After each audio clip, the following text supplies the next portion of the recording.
თავარი საკითხი ვთქვათ. მოგეხსენებათ ქიმი მკურნალობას ვერ დაიწყებს და თუ დაიწყო იქნება უშედეგო და შეიძლება ძალიან კატასტროფულიც.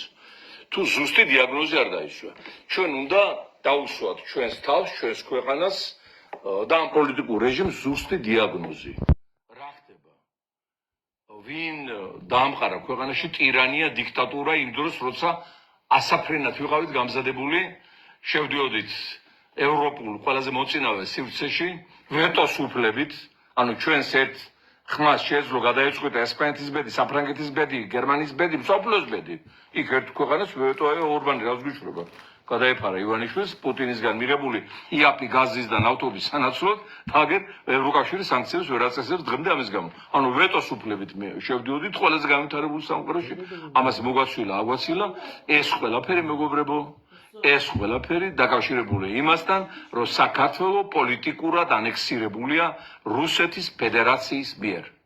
ჩვენ გავხდით არა მარტო ტერიტორიული ანექსიის მსხვერპლი, 20% სივრცისა ოფიციალურად თავიანთი ჭკუით წაგვართვეს და აღიარეს მათი დამოუკიდებლობა, არამედ ის დანარჩენი 80%-იც იქნა მითვისებული, ანექსირებული პოლიტიკურად და ჩვენ წაგვართვეს დამოუკიდებლობა, თავისუფლება, საქართველოს დიქტატორი არც მეტი და არც ნაკლები არის ვლადიმირის პუტინი, ამ დიქტატურას ადგილზე ახორციელებს ივანიშვილის მეშვეობით, მისი წარმომადგენელია ეს პროვინციელი ტირანი, ხოლო უშუალო ხელმძღვანელობა ჩვენი ქვეყნის მართვისა და გამგეობისა დაკისრებული აქვს რუსეთის საგარეო დაზვერვის ხელმძღვანელ ნარიჩკინს, რუსეთის უშიშროების ფედერალური სამსახურის დირექტორ ბორტნიკოვს და მთავარი სამხედრო სადაზვერვო სამმართველოს ხელმძღვანელობას.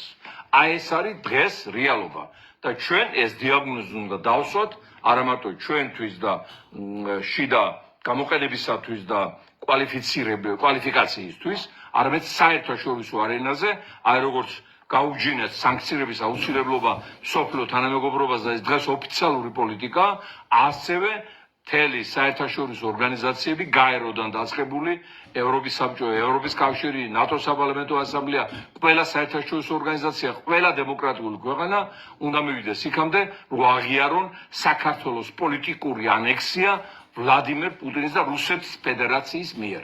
აი ეს იქნება სწორი დიაგნოზი და შემდგომ უკვე დარტყმები წავა კომპლექსურად ამ ტირანზეც ადგილობრივზე და მის ბატონზეც, რომელიც მოსკოვში ზის და იქიდან გმართავს.